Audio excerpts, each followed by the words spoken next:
Good morning students. आज हम लोग परमाणु भार, अणु भार और तुल्यांकी भार के बारे में पढ़ेंगे। ओके, तो हमारा जो फर्स्ट टॉपिक है वो है परमाणु द्रव्यमान। देखिए, परमाणु द्रव्यमान जो है वर्तमान में द्रव्यमान स्पेक्ट्रोमीटर द्वारा ज्ञात किया जाता है, लेकिन प्राचीन काल में इसे हाइड्रोजन के सापेक्ष, ऑक्सीजन परमाणु के सापेक्ष तथा कार्बन के सापेक्ष माना गया। तो जो लेटेस्ट वर्जन था वो परिभाषा हमें दी गई कार्बन 12 के परमाणु द्रव्यमान के सापेक्ष। इसकी क्या दी गई? परिभाषा दी गई, जिसमें यह कहा गया कि कार्बन 12 का परमाणु द्रव्यमान कितना माना गया? 12। इसकी इकाई क्या दी गई? AMU, एटॉमिक मास यूनिट, परमाणु द्रव्यमान यूनिट, एटॉमिक मास यूनिट, जिसके आजकल इस पूरे वर्ड की जगह ओनली क्या यूज किया जाता है? यू यूज किया जाता है, जिसका मतलब क्या होता है? यूनिफाइड मास, एकीकृत द्रव्यमान। ये शब्द हम इसमें काम में लेते हैं। तो देखिए,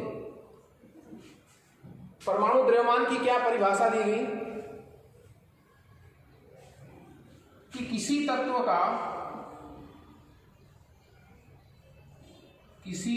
का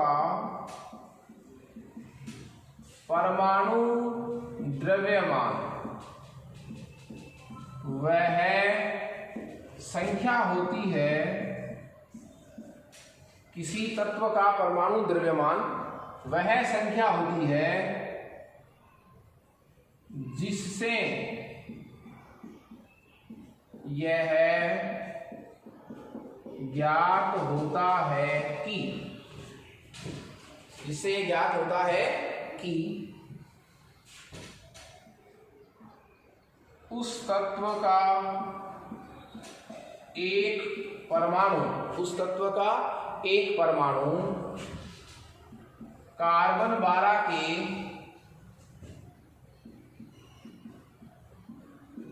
परमाणु द्रव्यमान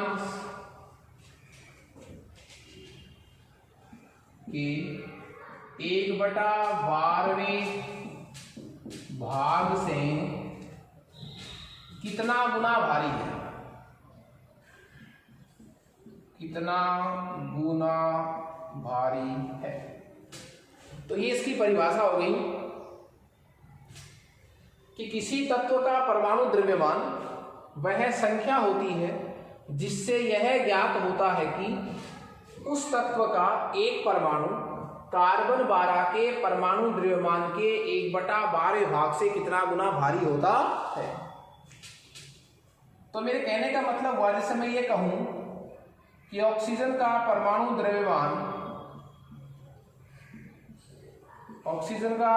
द्रव्यमान कितना कहूं मैं? 16.0 U। इसका मतलब क्या हुआ कि ऑक्सीजन का एक परमाणु कार्बन 12 के परमाणु द्रव्यमान 12 के 1/12वें भाग से कितना गुना भारी है? 16 गुना भारी है। तो किसी भी परमाणु के परमाणु द्रव्यमान को किसके सापेक्ष माना गया? कार्बन 12 के परमाणु द्रव्यमान के 1/12वें भाग के सापेक्ष माना गया। जो परमाणु द्रव्यमान होता है वो एक सापेक्ष मान है। किसके सापेक्ष मान है? कार्बन 12 के। तो सापेक्ष मान, इसलिए इसकी कोई इकाई नहीं होगी, कोई इसकी क्या नहीं है? निश्चित इकाई नहीं है। तो हम वर्तमान में AMU के स्थान पर एक प्रतीक यूज करते हैं। इसके लिए क्या? U, यूनिफाइड मास, एकीकृत द्रव्यमान। ठीक है, तो आपको कम से कम कुछ परमाणु जैसे hydrogen, carbon, nitrogen, oxygen, fluorine, इनके परमाणु द्रव्यमान आपको याद होने चाहिए, ये नॉर्मल है इसलिए आपको ये याद होने चाहिए। इसी की एक मिलती जुलती परिभाषा और कह सकते हैं, मैं ये कहूं ग्राम परमाणु भार किसको कहेंगे? ग्राम परमाणु भार किसको कहेंगे? यदि परमाणु द्रव्यमान को ग्राम में व्यक्त किया जाए तो उसी परमाणु भार को मैं क्या कह दूंगा? ग्राम परमाणु भार। जैसे ऑक्सीजन का ग्राम परमाणु भार कितना हो जाएगा? 16.0 ग्राम। यदि किसी तत्व के परमाणु द्रव्यमान को, परमाणु भार को यदि ग्राम में व्यक्त किया जाए तो उसे क्या कह देंगे? ग्राम परमाणु भार। ओके, तो परमाणु द्रव्यमान बोलो चाहे परमाणु भार बोलो, बात क्या है? एक है। ओके, ये तो था हमारा परमाणु द्रव्यमान। इसके बाद बात करेंगे हम अणुभार की।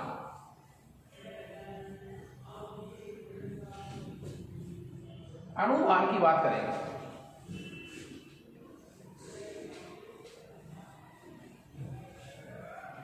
अणुभार किसके बारे में बात करेंगे?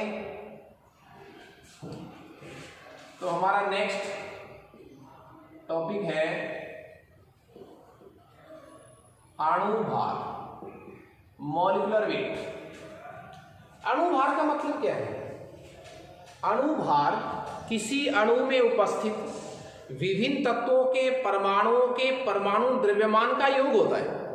जैसे मैं कहूं H2O, H2O एक मॉलिक्यूल है, एक कंपाउंड भी है। H2O का मॉलिक्यूलर वेट कितना होगा? H2O का मॉलिक्यूलर वेट कितना होगा?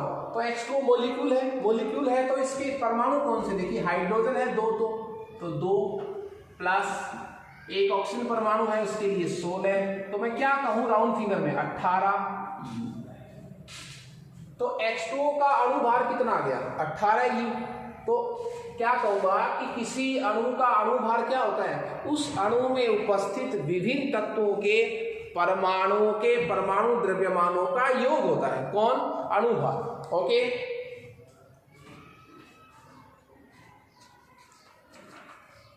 जैसे मैं बात करूं अभी एक एग्जांपल और, मेथेन CH4। तो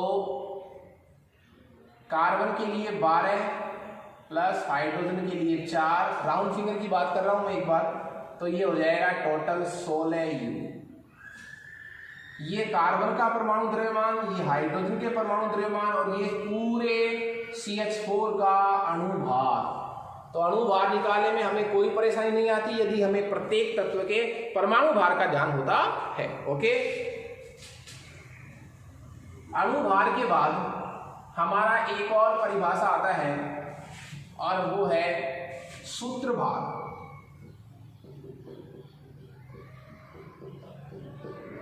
सूत्रभार, देखिए सूत्रभार क्या है मैंने आपको बताया। आप सूत्रभार निकालिए, अणुभार निकालिए। यदि आपको परमाणु द्रव्यमान निकालना आता है तो उसमें कहीं कोई दिक्कत नहीं है। कैसे? सूत्र लिख रहा हूं, जैसे मैं कैल्शियम क्लोराइड का सूत्र द्रव्यमान, एक अणु भी मान सकते हैं मैं इसको, सूत्र अपने आप में एक अणु होता है। तो कैल्शियम क्लोराइड का देखिए आप, कैल्शियम का परमाणु द्रव्यमान 40 U प्लस, एक क्लोरीन का होता है 35.5, तो 2 क्लोरीन के लिए कितना हो जाएगा? 71 U। तो टोटल कितना हो जाएगा? 111 U यूनिफाइड मास। तो ये क्या है? ये एक प्रकार से अणुभार ही तो आया है, लेकिन हम ये भी कह सकते हैं कि ये एक सूत्र है किसी यौगिक का, उसका सूत्रभार वही आता है जो उसका क्या है? अणुभार। ओके, उसके बाद एक और अणुभार का तरीका होता है और वो है तुल्यांकी भार।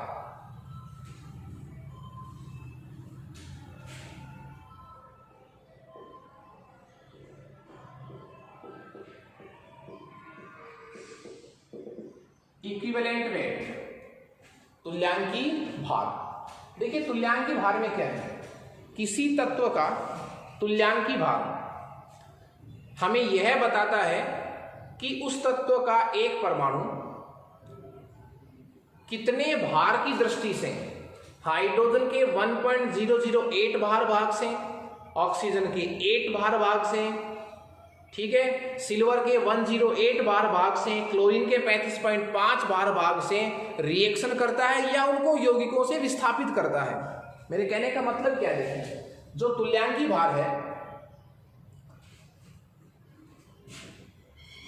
किसी तत्व का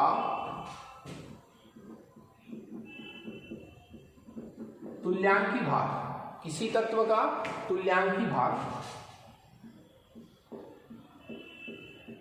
वह संख्या होती है, वह संख्या होती है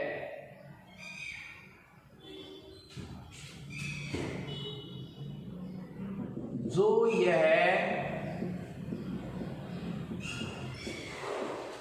प्रदर्शित करती है, जो यह प्रदर्शित करती है कि भार की दृष्टि से उसके कितने भाग हाइड्रोजन के 1.008 भार भाग से,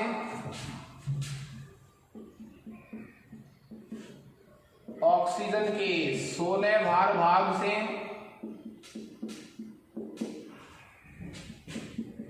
क्लोरीन के 35.5 भार भाग से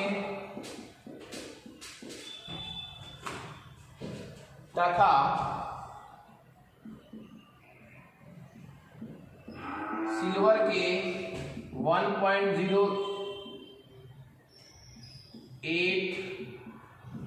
भार भाग से क्रिया करते हैं, जुड़ते हैं, संयुक्त होते हैं या उन्हें विस्थापित करते हैं, या उन्हें क्या करते हैं, विस्थापित करते हैं। इस परिभाषा को मैं और अधिक यदि इजी करूं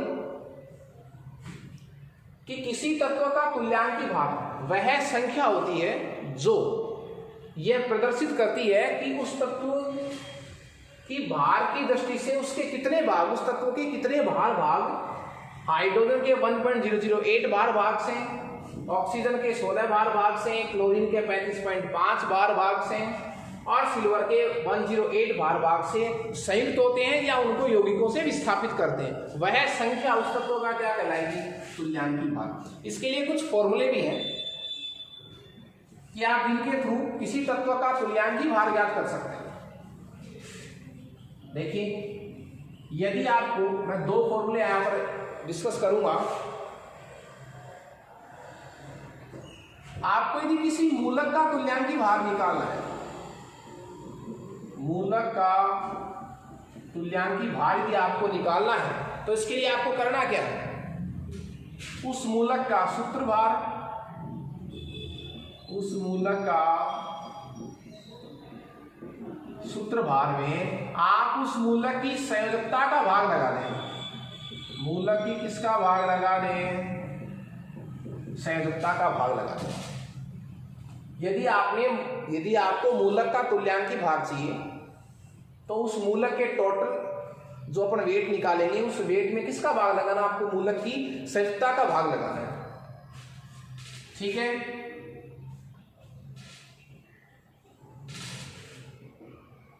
जैसे मान लीजिए क्लोराइड मूलक है आपके पास, एक मूलक क्या है, क्लोराइड, और क्लोराइड मूलक क्लोराइड का वेट कितना होता है, 35.5।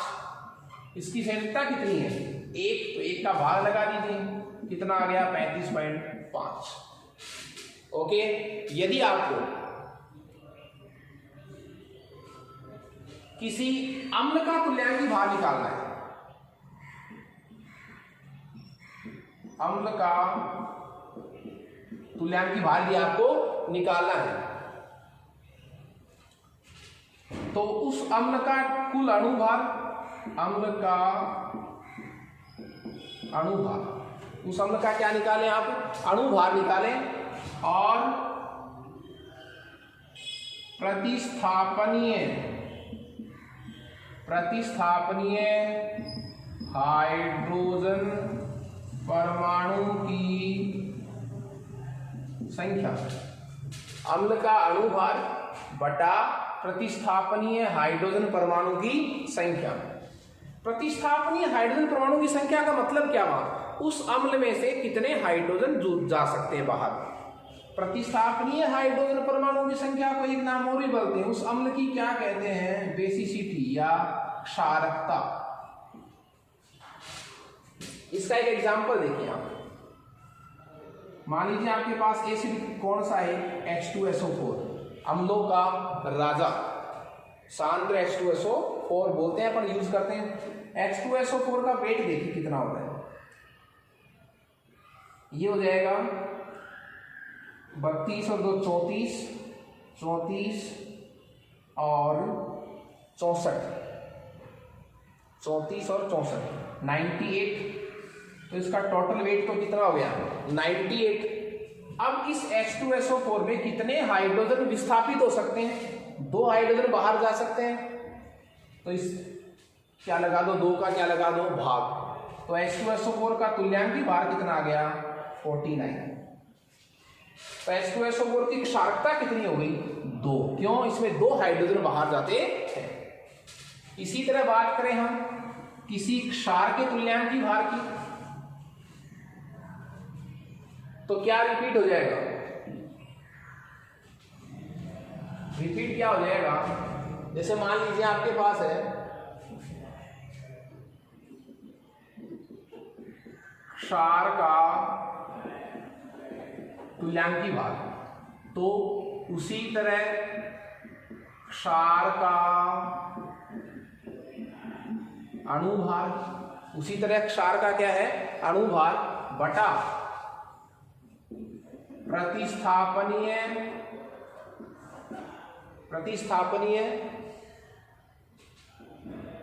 OH आयनों की संख्या, और उसमें पड़े हुए OH आयनों की संख्या को हम क्या बोलेंगे, उसकी अम्लता। वो क्षार की क्या कहलाएगी, अम्लता। इस फॉर्मूले को अपन एक एग्जांपल से समझ सकते हैं साहब। जैसे NaOH एक क्षार है, NaOH क्या एक क्षार, इसका आपको क्या निकालना है, तुल्यांकी भार। तो आप NaOH का टोटल लगाइए पहले अणुभार ज्ञात करने के लिए, तो कितना आ जाएगा, सोडियम के लिए 23, 24 और 16 40। 40 में कितने का भाग लगाएंगे आप, इसमें कितने OH आयन बाहर जा सकते हैं, प्रतिस्थापनीय OH कितने हैं, 1, तो 1 का भाग लगा दीजिए, तो आंसर कितना आ जाएगा, 14। ये 14 इस NaOH का क्या आ गया साहब, तुल्यांकी भार आ गया। तो किसी मूलक का तुल्यांकी भार, अम्ल का तुल्यांकी भार और क्षार का तुल्यांकी भार आप इन सूत्रों की सहायता से ज्ञात कर सकते हैं। तुल्यांकी भार में कोई दिक्कत नहीं है। अणुभार में आपको क्या करना है, सभी परमाणु के परमाणु द्रव्यमानों का योग करना है। और परमाणु द्रव्यमान में क्या लिखा था कि किसी तत्व के एक परमाणु का द्रव्यमान वह संख्या होती है जो यह बताती है कि वह कार्बन 12 के परमाणु द्रव्यमान के 1/12 भार विभाग से कितना गुना भारी है। ये परिभाषा हमें अलग याद करनी, इसके जो मान है वो आपको अलग से याद करने पड़ेंगे। जैसे कार्बन के लिए 12, हाइड्रोजन के लिए 1, ऑक्सीजन के लिए 16, ये आपको याद करने कुछ नॉर्मल। बाकी जो तरीका है परमाणु भार की परिभाषा का वो उसका अलग पैटर्न है, वो आपको अलग से याद करनी है। तो ये तुल्यांकी भार ज्ञात करने के कुछ सूत्र थे जो मैंने आपको बताए हैं। इन बेस पर आप किसी भी अम्ल, किसी भी क्षार और किसी मूलक का तुल्यांकी भार ज्ञात कर सकते हैं।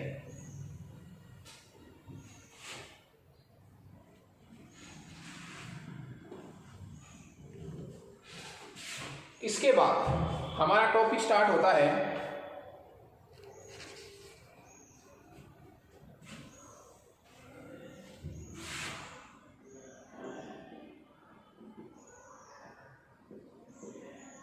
विलीन विलयन की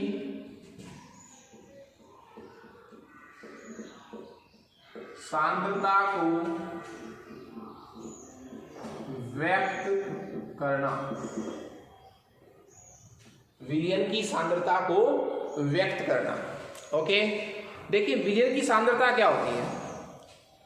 किसी निश्चित मात्रा के विलायक में, किसी निश्चित मात्रा के विलायक में घुली हुई विलेय की निश्चित मात्रा, उस विलयन की क्या कहलाती है? सांद्रता। मैं ये कह सकता हूं विलयन में दो चीजें होती हैं। विलयन में दो चीजें कौन सी होती हैं? विलेय और एक विलायक, दोनों मिलकर फिर क्या बनाते हैं? विलयन। क्लियर है? कोई दिक्कत नहीं इसमें यहां तक आपको? देखिए विलेय और विलायक और विलयन, सांद्रता किसके नाम से पुकारी जाती है? सांद्रता किसके नाम से पुकारी जाती है? विलयन के नाम से। ठीक है, सांद्रता विलयन के नाम से पुकारी जाती है, लेकिन वो मात्रा किसकी होती है? विलेय की। मात्रा किसकी होती है? विलेय की, जो किसमें घुली हुई रहती है? विलायक में। तो सांद्रता किसके नाम से पुकारी जाती है? विलयन के नाम से। एक्चुअली मात्रा किसकी होती है? विलेय की, जो किसमें घुली हुई है? विलायक में। तो विलयन की सांद्रता की डेफिनेशन क्या हो जाएगी? निश्चित मात्रा के विलायक में घुली हुई विलेय की निश्चित मात्रा, उस विलयन की क्या कहलाती है? सांद्रता कहलाती है। मैं एक एग्जांपल कहूं कि मेरे पास कोई सॉल्यूशन है, एक विलयन है जिसका नाम क्या है? ए। ए की सांद्रता 5% है। ए की सांद्रता कितनी है? 5%। तो मैं क्या कह सकता हूं कि ए भी सांद्रता, एक विलयन था, विलयन की सांद्रता कितनी है? 5%। विलयन में दो चीजें होती हैं, विलेय प्लस विलायक। तो विलेय कितना है? 5%। तो 95% कौन हो गया? विलायक। तो विलयन की जो सांद्रता होती है वो वास्तव में विलेय की मात्रा होती है, जो निश्चित मात्रा के विलायक में घुली हुई है। ओके, हम विलयन की सांद्रता को व्यक्त करने के बहुत सारे तरीके यूज कर सकते हैं। फर्स्ट हमारा टाइप है मोल, वो आपने पढ़ा है, ग्रामों में मात्रा बटा अणुभार। ठीक है, उसके बाद दो अच्छे पॉइंट हैं मेरे पास, मोलरता, जिसको मैं कैपिटल एम से डिनोट करूंगा। मोलरता, मोलरता की परिभाषा क्या थी? एक लीटर विलयन में, 1 लीटर विलयन में उपस्थित, 1 लीटर विलयन में उपस्थित विलेय के मोलों की संख्या को, 1 लीटर विलयन में उपस्थित विलेय के मोलों की संख्या को उस विलयन की क्या कहते हैं? मोलरता कहते हैं। उस विलयन की क्या कहते हैं? मोलरता कहते हैं। 1 लीटर विलयन में उपस्थित विलेय के मोलों की संख्या को उस विलयन की क्या कहते हैं? मोलरता कहते हैं। तो मोलरता का सूत्र क्या हो जाएगा? मोलरता बराबर विलेय के तो क्या हो जाएंगे? मोल। विलेय के तो क्या है? मोल, बटा किसमें घुले हुए? विलयन में। तो नीचे क्या हो जाएगा? विलयन का आयतन, किसमें? लीटर में। विलयन का आयतन किसमें है? लीटर में। तो विलेय के मोल बटा विलयन का आयतन, ये किसका सूत्र हो गया? कैपिटल एम या मोलरता। आप इस मोल को भी कुछ चेंज कर सकते हैं। आपको पता है मोल क्या होता है? चूंकि मोल क्या होता है? मोल होता है ग्रामों में मात्रा बटा अणुभार। तो आप इस मोल की जगह ये वाला सूत्र प्रतिस्थापित कर सकते हैं। कैसे करेंगे? विलेय की ग्राम में मात्रा बटा विलेय का अणुभार। तो सूत्र क्या चेंज हो जाएगा? कैपिटल एम बराबर विलेय की ग्रामों में मात्रा बटा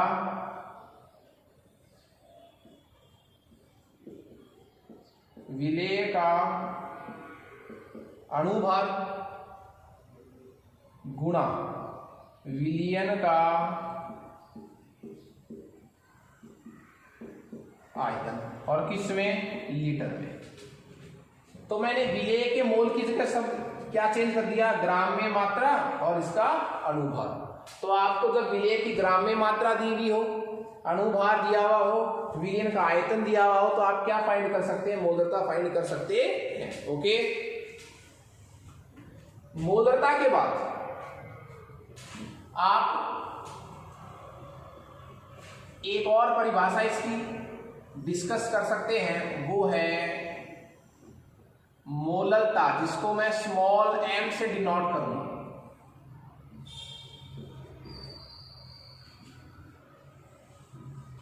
स्मॉल m का मतलब क्या है?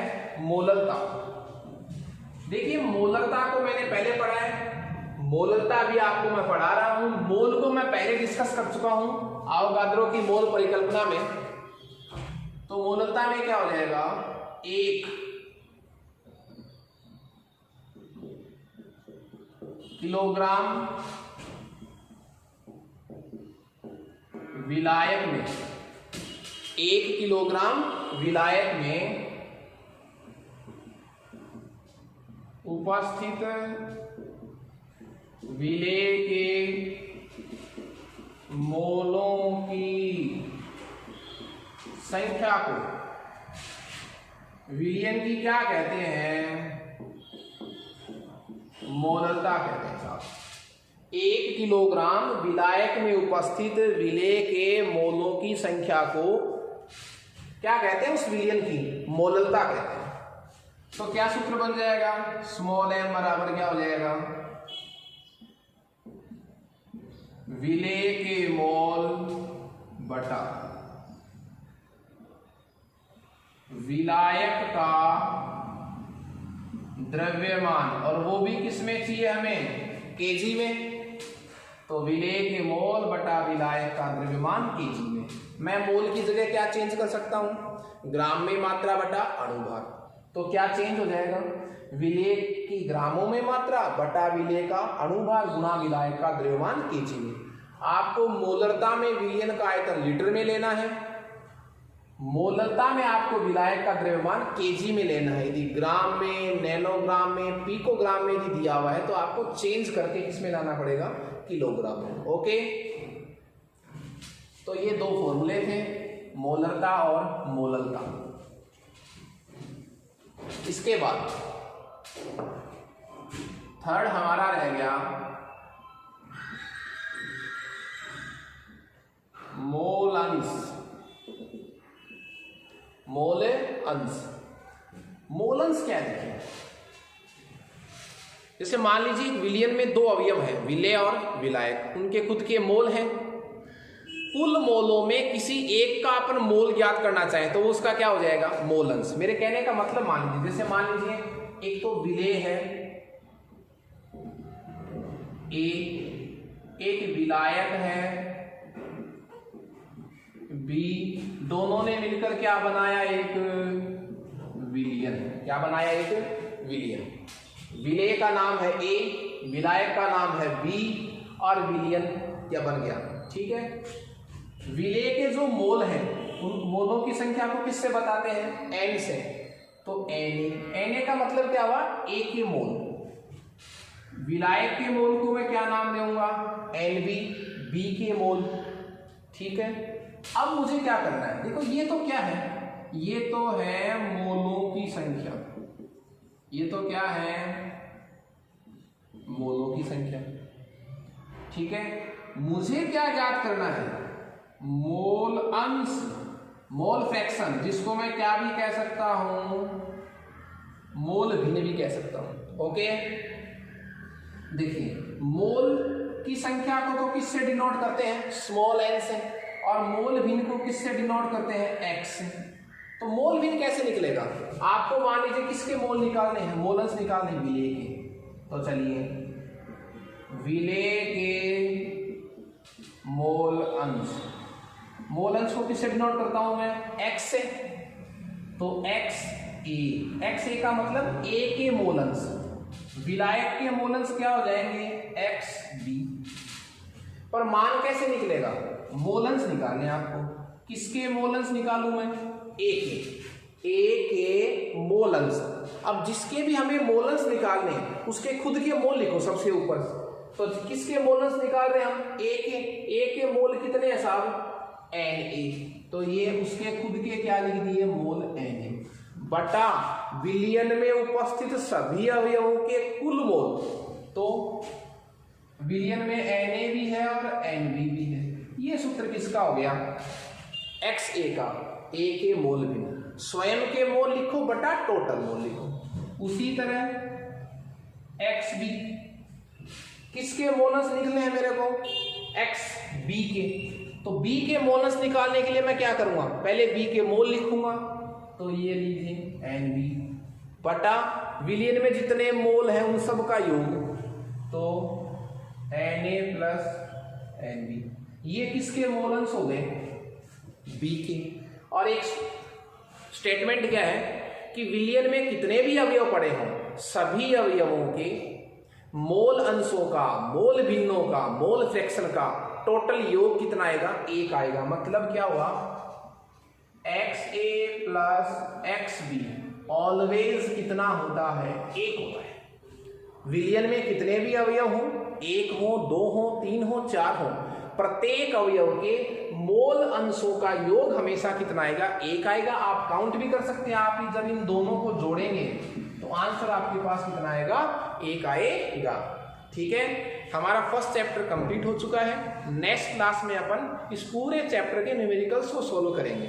Okay, thank you students.